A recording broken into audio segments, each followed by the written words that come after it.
ED gets fired, banned, and escorted out by police from the local restaurant. Whoa, is this one a ride?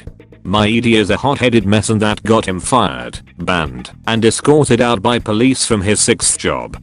My dad was fired after getting into an argument with a customer that became a fist fight. No one was left injured, and the man didn't put up charges. I wasn't there to witness it, but when I stopped by the restaurant one of the waitresses told me about it. Now here is why he was banned and escorted out by police with my brothers too. He stopped by the restaurant with my siblings and I. He ordered food and a beer. He's an alcoholic, but the 11-year-old me at the time didn't think anything bad would happen. So I ended up leaving the restaurant to go work on a project. While I was at my friend's house he started to ask for more and more beer, and before you know it he was drunk. He's an angry drunk, so you already know things aren't gonna be pretty. He began to argue with employees and the manager about how he found a better job and was gonna beat their asses for firing him. My brothers all stood back, since this was in my dad's native language and they didn't know what he was saying. The cops were called on him and escorted them all home. They left him with a warning how he could not be on their property, and if he is then he'll be charged and sent to jail. I came home to my brothers crying and telling me about the situation, while my dad locked himself in his room.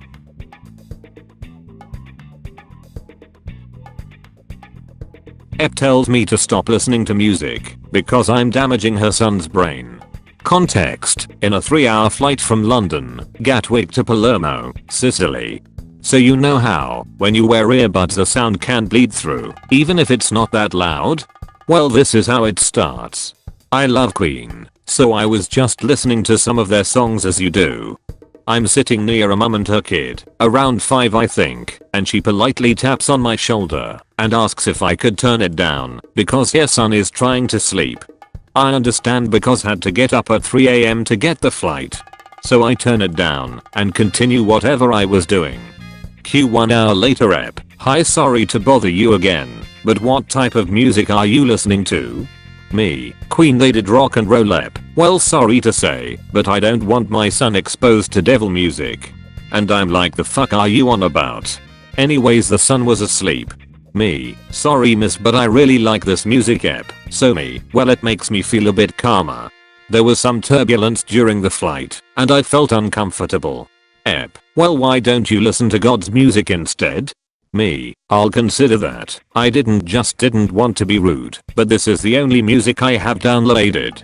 Ep: ugh, it's okay. I know this isn't as bad as other ones, but I was pissed and tired. Entitled bitch at Costco.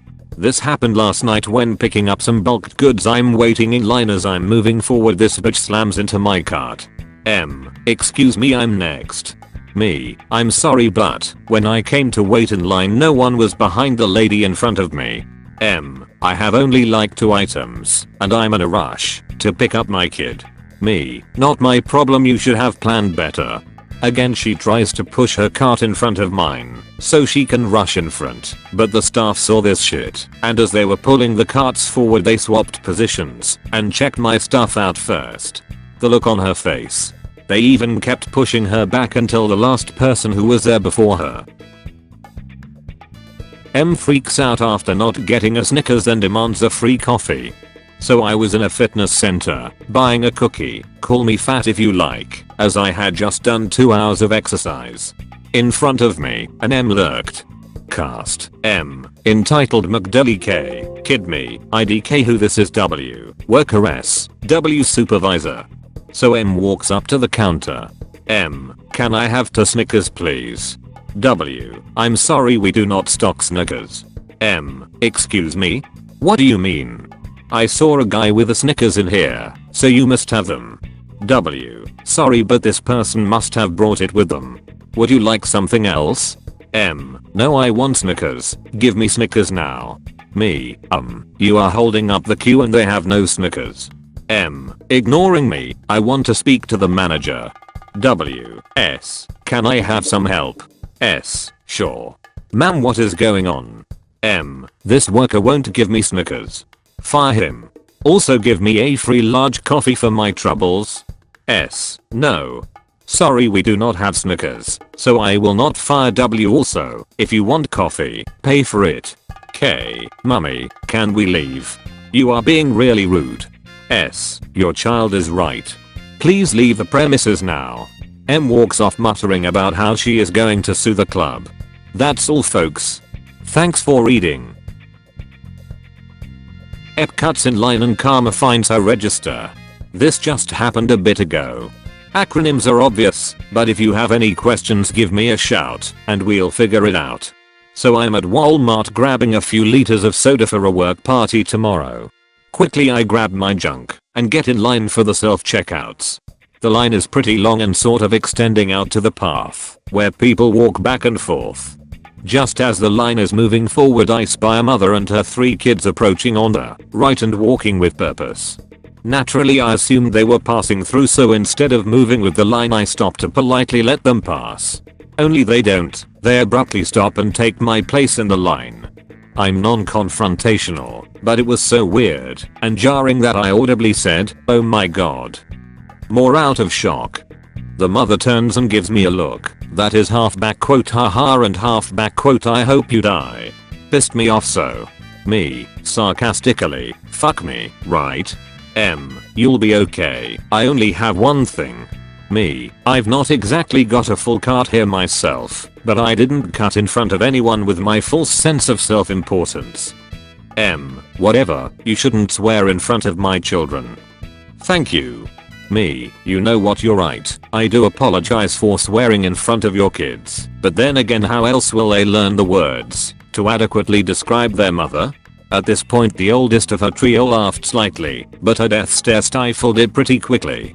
One of the registers opened up, so she didn't respond, just snapped her neck and went to the register. I waited a moment and went to the next available one. After I bagged my items I looked over to see her impatiently stamping her foot, and her screen had one of those back quote wait for associate messages. Seeing this I laughed and told her to have a nice evening as I made my way out. She did not look amused. M takes birthday money from my stepbrother, says my mom and stepdad manipulated her. Hello everyone. This is something that happened just a few days ago, and it makes me mad. For context, my mom met my stepdad 9 years ago, and he had a 2-year-old son. I was 19 back then, and lived with them for a while, so the kid is like a little brother for me. His mom however is one crazy bitch. I have many stories from various moments through those 9 years and I might share at some point. Cast: me M, my mom SB, my stepbrother SD, my stepdad M, entitled mother of SB. SB turned 11 last May. To teach him how to handle money, and because M and SD can't afford to give him regular pocket money, I gave him 40 euros as a birthday present. At the beginning of July, SB went to spend half of the holidays with M. Since she doesn't have a lot of money, SD told him to bring his 40 euros to buy himself ice cream and a ticket to the movies. SB comes back with no money, and we learn M took it to buy him new shoes that he didn't need or ask for, and to pay for groceries. Hoping it's a misunderstanding, M texts M to say the monad was a present from me, that I'm not happy about this, and it would be good if M gave SB the money back next time he goes there. M calls her the next day and just freaks out on her over the phone. She claims M and SD deliberately gave SB money without telling her what it was. Then says we are all manipulative people who turned him against her, and she's not giving the money back. M just hangs up on her and texts me to say there's no getting the money back. Which is sad, because SB was being very reasonable with it, saving his money until he reached 100 to buy something he's seen in a shop and really wants.